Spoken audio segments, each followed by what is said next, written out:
Yeah, I saw this and I wanted to cover it because I think it's a super important thing, and everyone loves old Alan over here, so I think this would be a good video. The technology has come along, and the streaming model is the favored model, and we were on broadcast television, which is an old model, because we were all taught to talk in corporate talk. It's an old model, and we need more content. And the old model used advertisers. Yes. And advertisers, there aren't enough People aren't watching TV anymore. Yeah, that's it. There's a whole generation of people who are spending 8 p.m. to 11 p.m. at night just scrolling through their phones. And no one's sitting down in front of the TV anymore. And that's how they'd get the money from. They could charge bigger ads because of the number of people watching the shows. And you're not getting 20 million people watching an episode of TV anymore. You're getting 200,000. And so the ad rates go down substantially, and they can't afford to do a show like ours anymore. The money's gone. And this is sad. This is somewhat sad. I will say that the decline. Let's not have him look like technology has I guess there's no frame. come along, and the streaming There's no frame that will make this man's face not look like that. So, I didn't want to be disrespectful, but goddamn, where I'm at with it is like this. We have gone down a very long and dirty road, but it's due to our own fault. We wanted things like this. If we didn't, they wouldn't be. We didn't, we weren't renting as much movies, so those weren't buying and renting as much movies, so those went away. And we've opted for the stream because of the value add. We get a large collection to pick from. And people love large collections. Okay? What I don't like is how these people are paid. They should be paid more. They should be paid very fairly because they're making the content. And it is stuff that we want. Stuff that we, so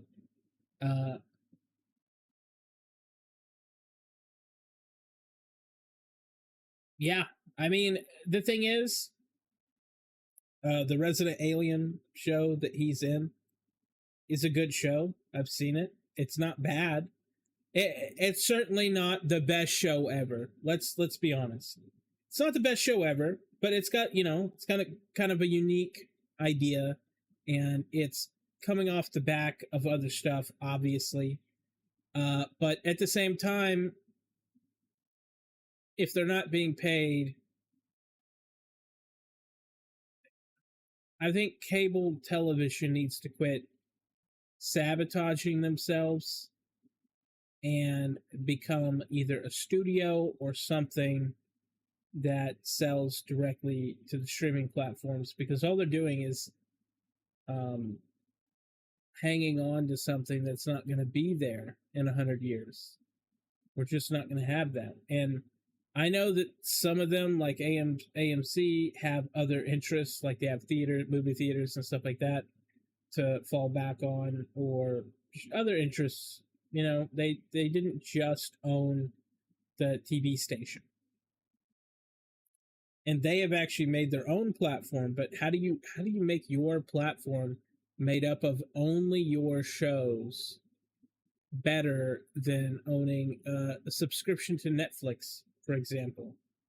You either have to charge less and inconvenience people so little that they go after, your own platform, or you have to offer them enough value to where they can't resist paying whatever fee. And I don't believe that they've done that. Now, I personally subscribed when The Walking Dead was on to AMC, for example. I'm picking AMC because it's one of those that are small enough and big enough at the same time to exactly prove what my point is. And they're on TV still. I subscribe to AMC for The Walking Dead, obviously. I also subscribed when they had this show called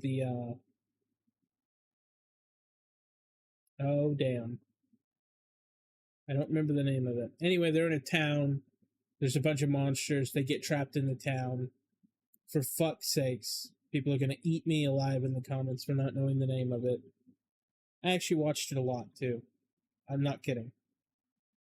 Anyway, the point is, it was on AMC.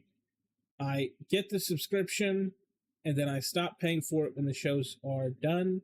I wait for them to renew, and then I get the subscription again. Very simple process.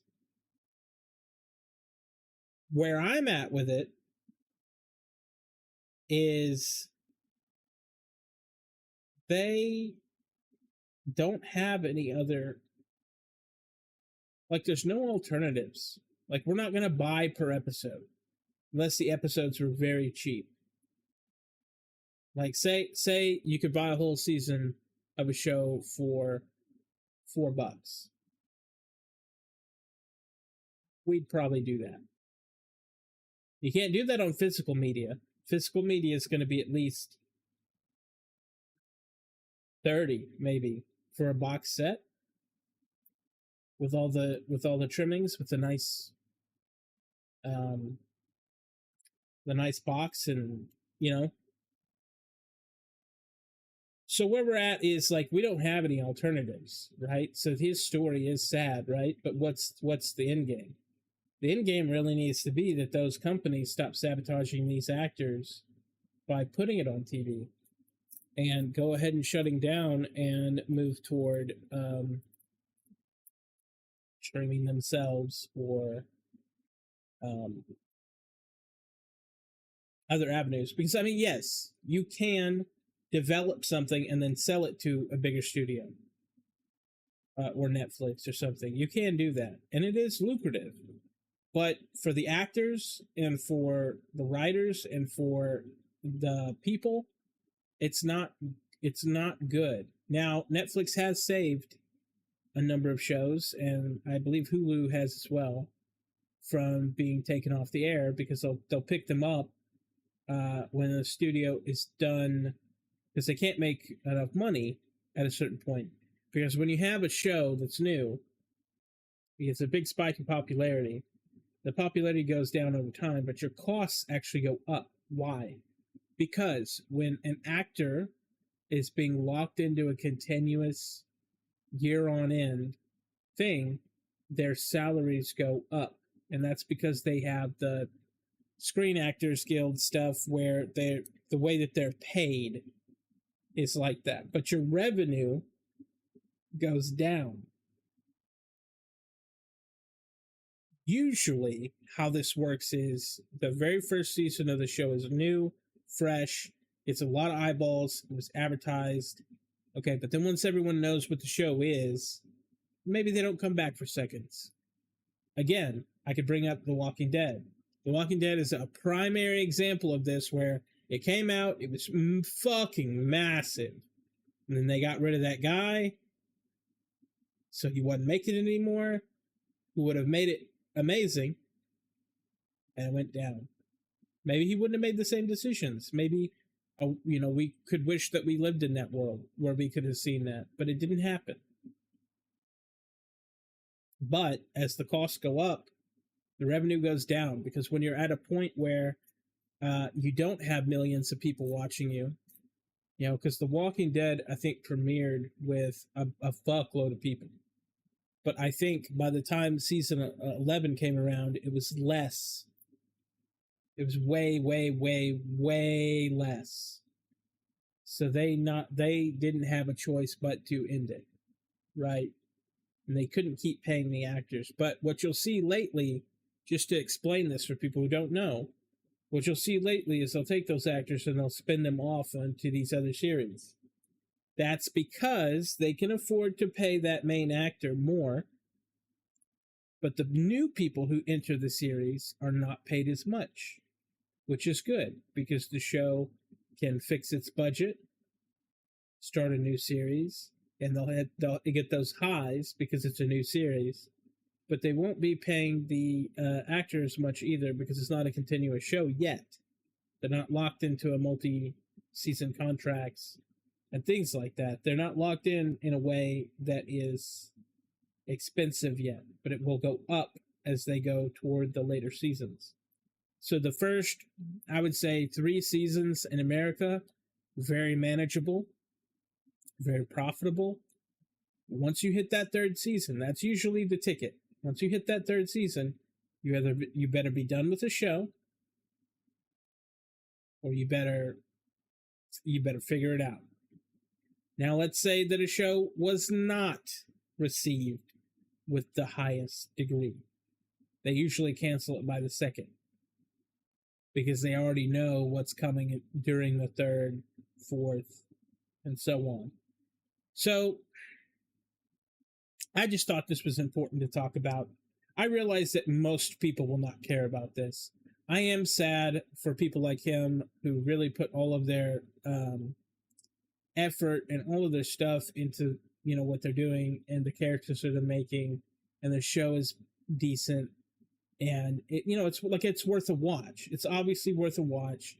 The show is not the best show ever made, but it's like neither was Dexter, right? It was just, it's a serial killer, but that became popular because it was a different idea. It was something new to watch. It was like, oh damn, this is crazy.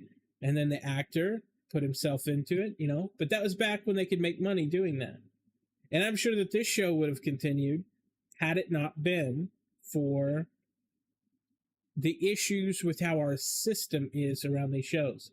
And I know I'm tired of it. I'm tired of watching a show that gets canceled after the 1st season. It's my biggest gripe with anime because of the cost to make anime and the market for it, and how it takes 3 years to get the English dub and all that stuff. And I just think they're not properly equipped either. But I think it's sad. I just think it's so sad that we don't have an alternative. I mean, maybe if they turn to fan-funded shows only, perhaps. And then people would vote on casting. People could vote on what's going on with it and everything. But I do think there is a sliver of hope. I think that AI will help lower the budget of some of the stuff. I think AI might unintentionally eventually lower things and change things to where the system has a little bit more room to breathe and we get kind of different results. But anyway, let me know what you think in the comments. I answer every single comment. If you've watched the whole video, man, just subscribe. Come hang out. Tell me your opinions. All of our community is basically about telling stuff what people were passionate about, and talking with each other and not being weird. But hey, see you in the next one.